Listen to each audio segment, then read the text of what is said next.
Hello बच्चों, कैसे हैं आप लोग। तो आइए फिर से स्वागत है आपका बीएन प्रसाद मैथमेटिक्स के यूट्यूब चैनल पे।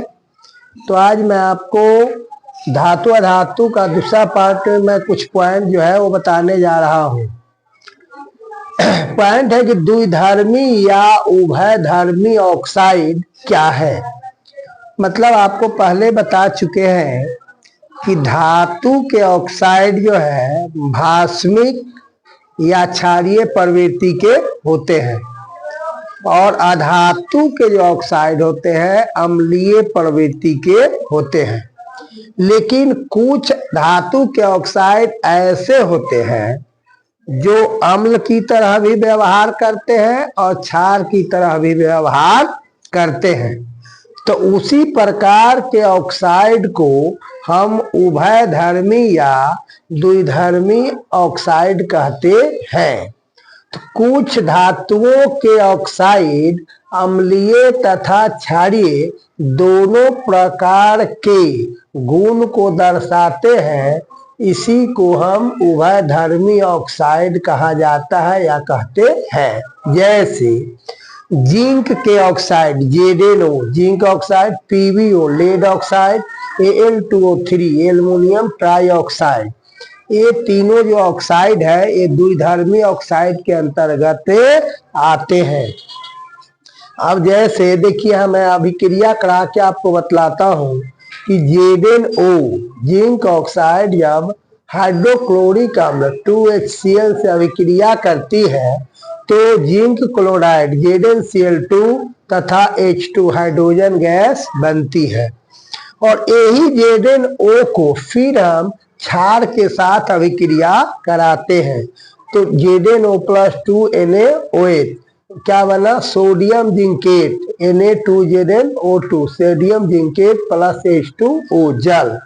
तो इसीलिए हम ये देखिए कि अम्ल से भी अभिक्रिया कर रहा है और क्षार से भी अभिक्रिया कर रहा है।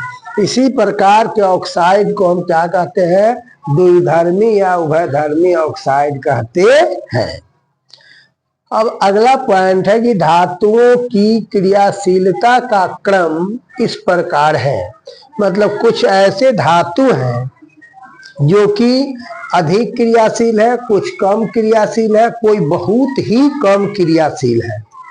तो उस धातुओं की क्रियाशीलता की हम तुलना कैसे करते हैं। तो ऐसे आप जान लीजिए कि सबसे अधिक विद्युत सबसे अधिक जो क्रियाशील तत्व है वो पोटेशियम है, उसके बाद सोडियम है, उसके बाद मैग्नीशियम है, कैल्शियम है। लेकिन यहाँ पर जो आपको क्रियाशीलता का क्रम दिया गया है वो अम्लीय क्या है, अम्लीय विलयन के साथ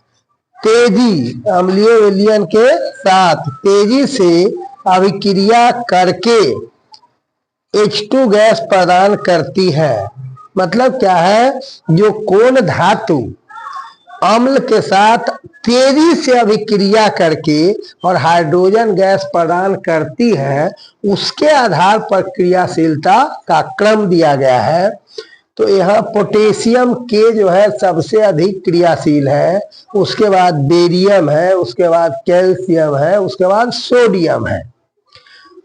उसी प्रकार से आगे मैग्नीशियम है, एल्युमिनियम है, जिंक है, क्रोमियम है, फेरस है, कैडमियम है, कोबाल्ट है, निकेल है, टीन है और पीबी लेड है। तो ये जो है आपको अम्लों के साथ, किसके साथ, अम्लों के साथ मंद गति से अभिक्रिया करके H2 गैस प्रदान करती है। मतलब ये चारों जो हुआ तेजी के साथ अम्ल से अभिक्रिया करके जल्दी जल्दी अभिक्रिया करके और हाइड्रोजन प्रदान करेगा। और ये जो तत्व बच गए उसमें अब इतना में सबसे पहले मैग्नीशियम अम्ल से अभिक्रिया करके मंद गति की अभिक्रिया होगी लेकिन कैसे होगी, मंद गति से, माने तीव्र गति से नहीं, धीरे धीरे अभिक्रिया होगी। और ये भी हाइड्रोजन गैस देगा, लेकिन कैसे देगा? धीरे धीरे अभिक्रिया करके। मतलब अगर तेज गति से अभिक्रिया होगी तो जो अभिक्रिया 10 मिनट में होगी, इसको होने में उसको 4-5 गुना अधिक समय लगेगा। मतलब काफी मंद गति से होगी, लेकिन अभिक्रिया होगी और ये भी हाइड्रोजन गैस प्रदान करेगा। तो उसके अनुसार क्रियाशीलता का क्रम हुआ कि मैग्नीशियम पहले मंद गति से अभिक्रिया करके हाइड्रोजन देगा, तब एल्युमिनियम देगा, तब जिंक देगा, तो क्रोमियम देगा, लोहा देगा, कैडमियम देगा, उसके बाद कोबाल्ट, उसके बाद निकेल, उसके बाद टीन और उसके बाद पीवी। माने पीवी बहुत ही कम मतलब अभिक्रिया कर पाएगा, सबसे कम क्रिया कर पाएगा। अच्छा, और क्या है कि कॉपर Hg पारा और चांदी Ag सिल्वर और Pt प्लेटिनम और Au सोना, ये जो है बिल्कुल अम्ल के साथ अभिक्रिया करेगा ही नहीं, कोई अभिक्रिया या नहीं करेगा। तो इसमें क्रियाशीलता का जो क्रम है, इसमें भी कॉपर ज्यादा क्रियाशील है पारा की तुलना में। पारा अधिक क्रियाशील है Ag की तुलना में, Ag भी अधिक क्रियाशील है Pt प्लेटिनम की तुलना में, और प्लेटिनम भी आधे अधिक क्रियाशील है किसके तुलना में? Au की तुलना में। तो इस प्रकार से हम धातुओं को मतलब क्या है, अम्ल से अभिक्रिया कराएंगे, हाइड्रोजन गैस प्रदान करेगा। कौन तीव्रता से करेगा, कौन धीरे धीरे करेगा और कौन बिल्कुल ही नहीं करेगा, उसके आधार पर यह क्रियाशीलता का क्रम दिया गया है। अब अगला पॉइंट है कि सबसे अधिक विद्युत ऋणात्मक तत्व तथा सबसे प्रबल ऑक्सीकारक कौन है? तो आप याद रखिएगा, एक बहुत बार क्वेश्चन पूछा गया है कि सबसे अधिक विद्युत ऋणात्मक तत्व जो है फ्लोरीन होता है, जिसको संकेत F होता है, और इसी को प्रबल ऑक्सीकारक भी कहा जाता है। तो वह तत्व जो इलेक्ट्रॉन ग्रहण करने की क्षमता रखता हो, उसे हम क्या कहते हैं? ऑक्सीकारक कहते हैं। तो फ्लोरीन जो है सबसे इलेक्ट्रॉन पहले ग्रहण करने की क्षमता रखता है, इसीलिए क्या है? प्रबल ऑक्सीकारक होता है। अगला पॉइंट है कि धातुओं और अधातुओं के बीच अभिक्रिया का कुछ मुख्य बिंदु इस प्रकार है।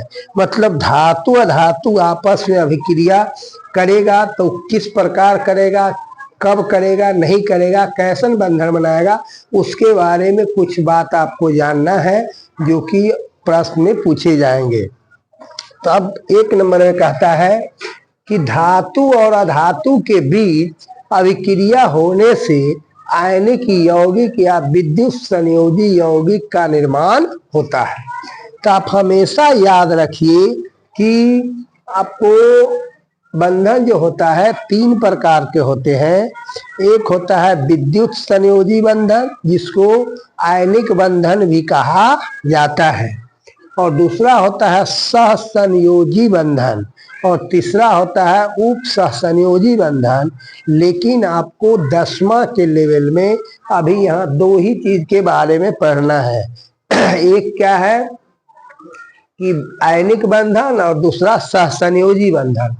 तो जब धातु और अधातु के बीच अभिक्रिया होगी तो धातु इलेक्ट्रॉन का त्याग करेगा और अधातु उस इलेक्ट्रॉन को ग्रहण करेगा, और इस प्रकार से जो यौगिक का निर्माण होता है उसे हम आयनिक यौगिक कहते हैं या विद्युत संयोजी बंधन कहा जाता है।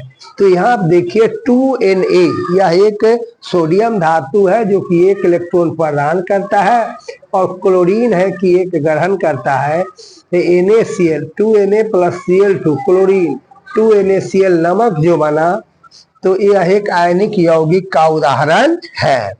दूसरा कहता है कि अधातु और अधातु, तो उसमें ऊपर वाली आयनिक यौगिक का निर्माण आपको तब होगा जब उसमें एक धातु और एक अधातु भाग लेंगे। लेकिन जब अधातु और अधातु के बीच आप अभिक्रिया कराएंगे तो वह भी यौगिक का निर्माण करेगा, लेकिन उस स्थिति में आपको सहसंयोजी बंधन का निर्माण होगा। मतलब क्या होगा कि कोई, आप जानते हैं कि अभिक्रिया होता क्यों है? इसलिए कि कोई भी तत्व अपना बाहरी कक्ष में इलेक्ट्रॉन की संख्या 8 पुराना चाहते हैं, इसीलिए इलेक्ट्रॉन का लेन देन करके या साझा करके अभिक्रिया करता है। तो यहाँ अधातु अधातु के बीच जो अभिक्रिया होगी उससे सहसंयोजक यौगिक का निर्माण होता है। जैसे C+2H2, कार्बन भी क्या है, अधातु है, हाइड्रोजन भी अधातु है, दोनों मिलके CH4 बनाएगा मेथेन, जो एक सहसंयोजक यौगिक का उदाहरण है। उसी प्रकार से C+O2 CO2 कार्बन डाइऑक्साइड जो बनेगा वह भी एक सहसंयोजक यौगिक का उदाहरण है।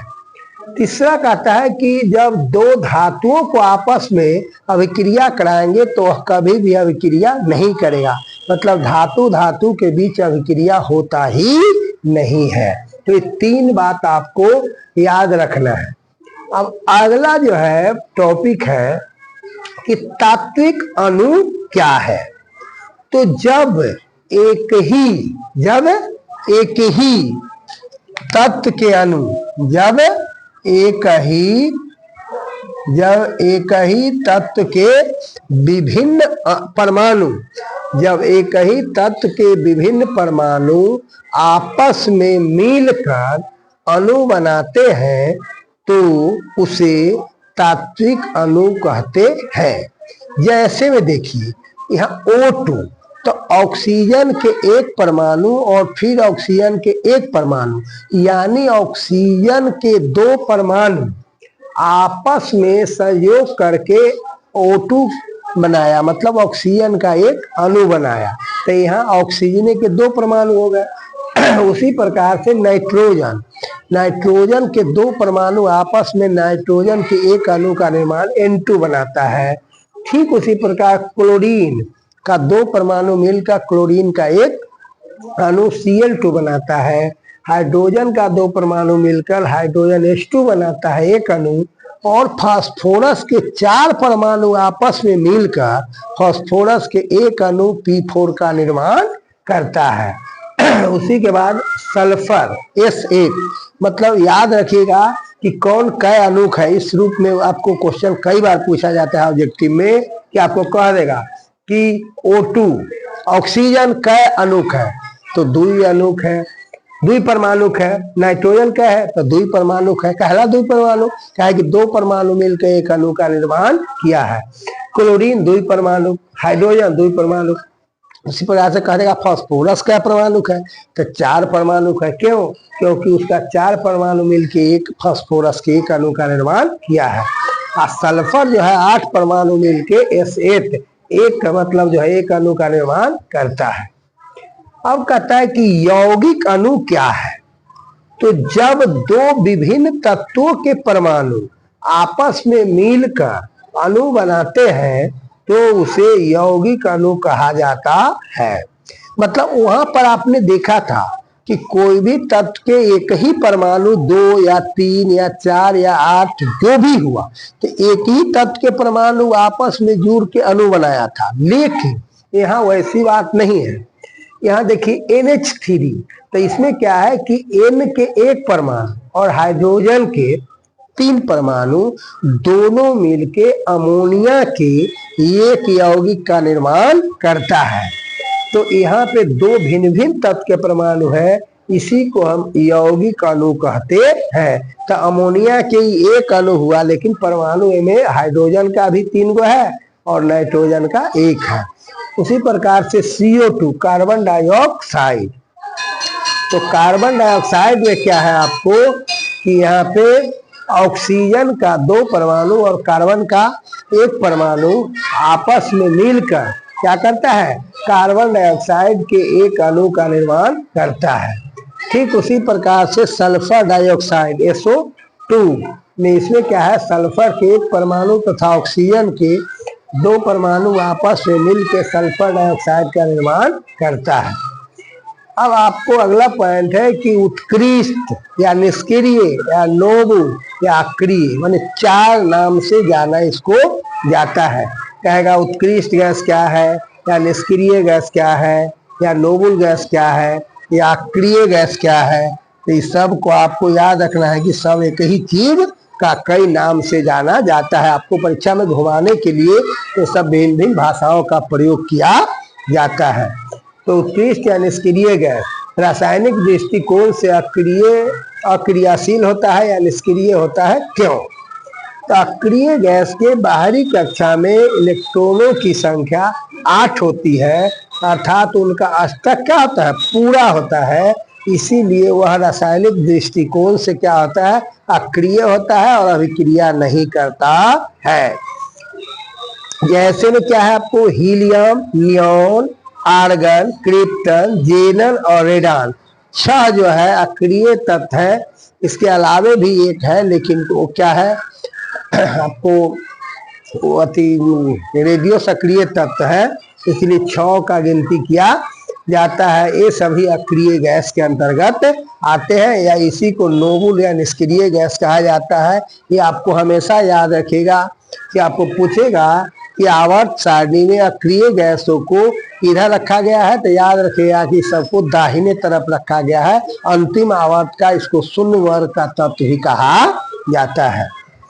अगला पॉइंट है कि अष्टक नियम क्या है, ऑक्टेट रूल क्या है। तो किसी तत्व के परमाणुओं में ऐसी प्रवृत्ति होती है कि उसके बाहरी कक्ष में इलेक्ट्रॉनों की संख्या 8 हो। तत्वों की इसी प्रवृत्ति को अष्टक नियम कहा जाता है। तत्व इलेक्ट्रॉन त्याग करके या ग्रहण करके ऐसा करता है। मतलब कोई भी तत्व इस प्रकार से व्यवस्थित होना चाहता है कि उसके बाहरी कक्ष में इलेक्ट्रॉन की संख्या 8 हो जाए, तो उसी को हम अष्टक नियम कहते हैं। ऐसा जिस तत्व के बाहरी कक्ष में 1-2 इलेक्ट्रॉन होता है वो त्याग कर देते हैं 1, 2, 3 का, और जिसके बाहरी कक्ष में 5, 6, 7 होते हैं वो ग्रहण करने का काम करते हैं। इस प्रकार से उनका अष्टक पूरा हो जाता है। तो देखते रहिए बीएन प्रसाद मैथमेटिक्स का यूट्यूब चैनल, और चैनल को सब्सक्राइब जरूर करें, अपने दोस्तों से शेयर करें, सभी को बताएं और वीडियो को लाइक करें। जय हिंद, जय भारत।